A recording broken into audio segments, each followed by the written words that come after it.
तो मतलब कोई भी अगर आप ड्रिंक बेच रहे हो, चाहे वो कोई भी सॉफ्ट ड्रिंक हो या कोई भी मिल्क बेस्ड ड्रिंक हो, आप उसको फॉल्सली किसी भी कैटेगरी में नहीं डाल सकते अगर वो इन लाइसेंसेस को approve.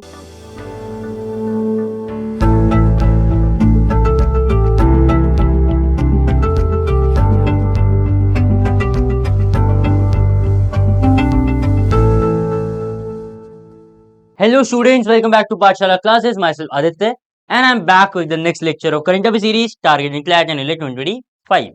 So as you know CLAT आने वाला है 1 दिसंबर को आपका CLAT का 2025 का एग्जाम है.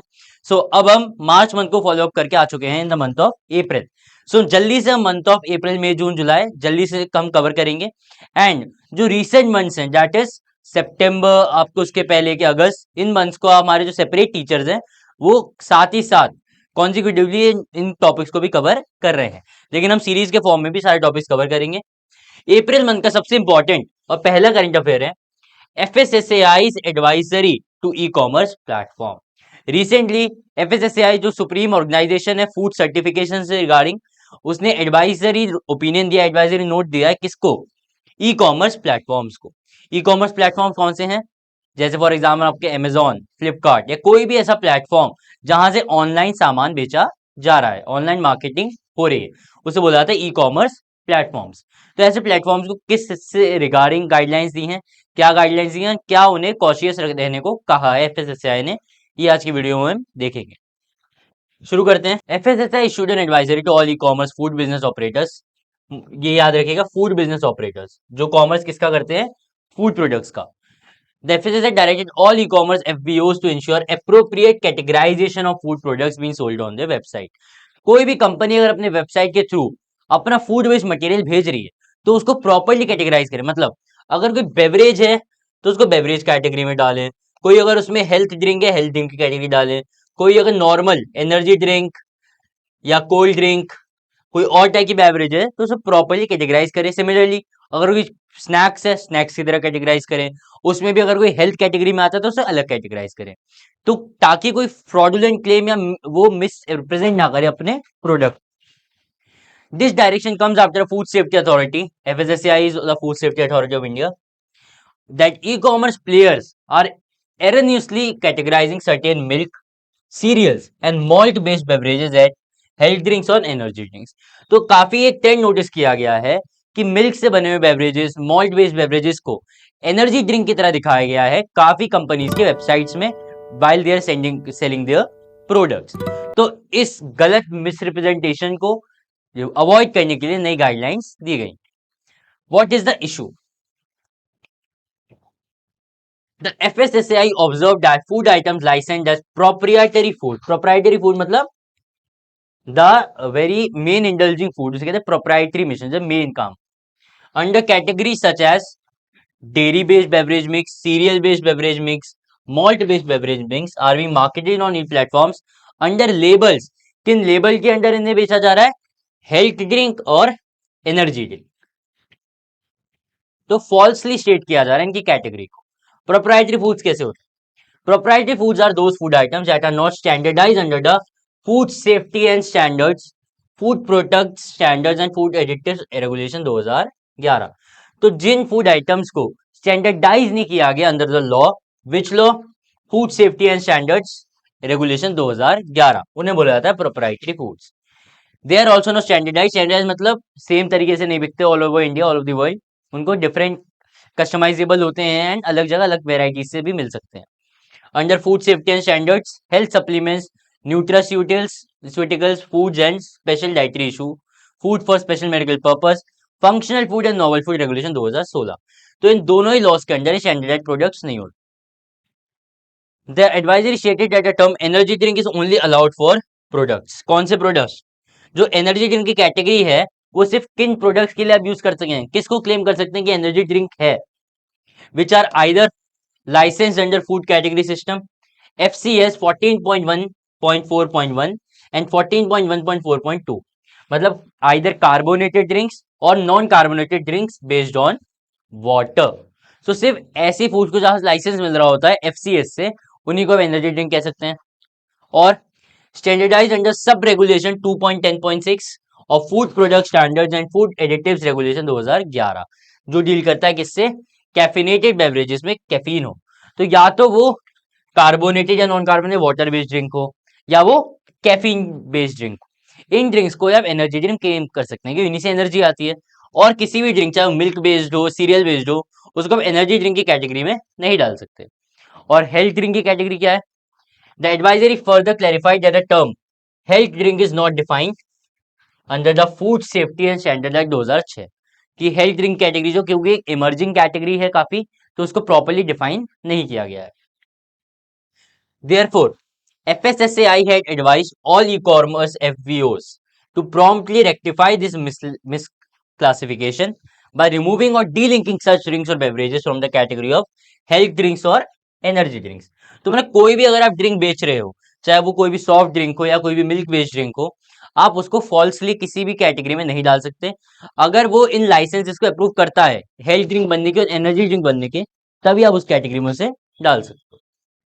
Subsequent to the advisory, the Ministry of Commerce and Industry issued an advisory dated April 10, 2024 to e-commerce platforms to take down Bonvita and other beverages from health drinks. तो as you know, एक misconception है कि Bournvita, Horlicks and related सारे milk based जो products होते हैं, drinks होते हैं, उन्हें हेल्थ ड्रिंक बोला जाता है, ठीक है, कि this is healthy for you. But FSSAI के गाइडलाइंस के बाद ministry of commerce and industry ने भी सारी ई कॉमर्स प्लेटफॉर्म्स को, जैसे अमेजॉन, फ्लिपकार्ट, कोई भी क्विक कॉमर्स हो, उसको बोला है कि आप बॉर्नवीटा जैसी ड्रिंक्स को जो मिल्क बेस्ड होते हैं, पहली बात वो कोई हेल्थ क्लेम की तरह ना दिया जाए एंड उन्हें हेल्थ सेक्शन में इंक्लूड ना किया जाए।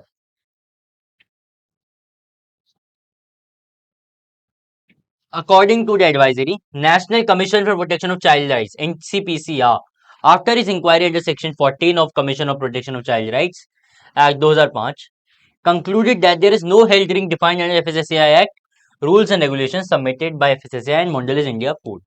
ठीक है, तो प्रॉपर इंक्वायरी के बाद एनसीपीसीआर ने under section 14 of child protection act क्या बोला है कि जो हेल्थ ड्रिंक की कैटेगरी है, जैसे एनर्जी ड्रिंक इज डिफाइंड कि कहां कहां पे किस किस लाइसेंसिंग के बाद उसे आप एनर्जी ड्रिंक कह सकते हैं, हेल्थ ड्रिंक को ऐसे कैटेगराइज या ऐसे डिफाइन कहीं भी नहीं किया गया अंडर द एफएसएसएआई रूल्स। अब यहाँ जो ministry of commerce and industry ने बॉर्नवीटा के बारे में बोला था, तो बॉर्नवीटा की कंट्रोवर्सी आखिर क्या है?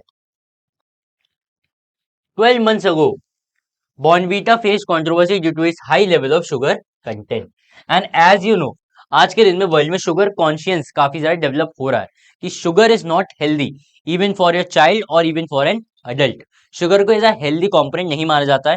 एंड क्योंकि बॉर्नवीटा क्या है, शुगर बेस्ड ड्रिंक है, तो आप उसे कैटेगराइज नहीं कर सकते as a health drink. Revant Himatsingka, who called himself a great food farmer, that is social media ID with 2.1 million followers, had flagged the product's high sugar content in his video post on April 1, 2023। 2023 में as you know बहुत सारे fitness social media influencers आ चुके हैं जो ऐसी health claims को justify करते हैं, उन्हें बताते हैं क्या ये क्लेम सही है या नहीं है। तो उन्होंने अपनी वीडियो में 2023 के क्या किया है, जो शुगर कंटेंट है बॉर्नवीटा का, उसको दर्शाया है पब्लिक के सामने कि कितना हाई शुगर कंटेंट होता है इसमें। The influencer asserted that a powder supplement contains high amounts of sugar, cocoa solids, and potential hazardous or colorants, which may pose significant health risks to children, including the potential risk of cancer।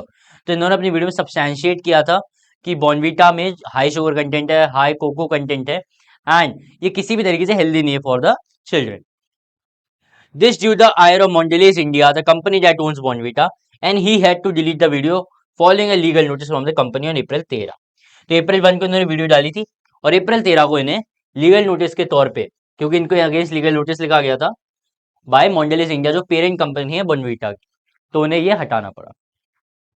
Shortly after the controversy, the NCPCR, National Commission for Protection of Child Rights, instructed the brand to cease all misleading advertisement that touted various health benefits associated with the drink। तो इस video के बाद थोड़ा consciousness develop हुई लोगों में and NCPCR ने इस पर कॉग्निजेंस लिया, इंक्वायरी करी एंड उन्होंने डायरेक्ट किया किसको, मॉन्डेलेज इंडिया को, कि आप अपनी ड्रिंक को किसी भी हेल्थ बेस्ड मिसलीडिंग क्लेम्स के साथ सेल नहीं कर सकते। एफएसएसएआई के बारे में पढ़ लेते हैं थोड़ा कि आखिर कैसी ऑर्गेनाइजेशन है, कैसी अथॉरिटी है। It is a statutory body. Statutory body क्या होता है, जब भी कोई एस्टैब्लिशमेंट ऑर्गेनाइजेशन किस एक लॉ से थ्रू बनती है, लॉ के थ्रू बनती है, it is known as a statutory body. जब भी कोई स्टैट्यूट पास होता है एंड उस स्टैट्यूट के थ्रू उस ऑर्गेनाइजेशन को बनाया जाता है तो उसे बोलते हैं स्टैट्यूटरी बॉडी। कब एस्टैब्लिश हुई? 2008। किस लॉ के अंडर? किस स्टैट्यूट के under? Under the food safety and standards act 2006। It operates under ministry of health and family welfare of government of India. Underline, किस मिनिस्ट्री के अंदर आती है? Ministry of health and family welfare. FSSAI is responsible for regulating and supervising the safety and standards of food products to ensure the quality and hygiene। तो कोई भी अगर food product है मार्केट में जो बिक रहा है, आप देख सकते हैं क्या कि उसमें लाइसेंसिंग होगी, सर्टिफिकेशन होगा FSSAI का, एंड जो FSSAI अप्रूव फूड आइटम्स है सिर्फ वही कंज्यूमेबल है एंड वही बिकते हैं market. It formulates regulation, set standards for food products कि हर कैटेगरी का फूड प्रोडक्ट कैसे बनना चाहिए, क्या क्या उसमें रिक्वायरमेंट होनी चाहिए, and regulates their manufacturing, storage, distribution, sale and import. किसके मिनिस्ट्री के अंदर? Ministry of health and family wealth. Headquarter कहाँ है? It is headquartered at New Delhi as other statutory and constitutional organisations, and 4 regional offices at Delhi itself, Mumbai, Kolkata and Chennai. इसमें total membership कितनी है? Constitution क्या है इसका? एक चेयरपर्सन है, चेयरपर्सन के अलावा 22 members, so chair plus 22। The State Food Safety Index was developed in 2018 in collaboration with the FSSAI, aimed to motivate the states and union territories to improve their performance and work towards establishing an appropriate food safety ecosystem।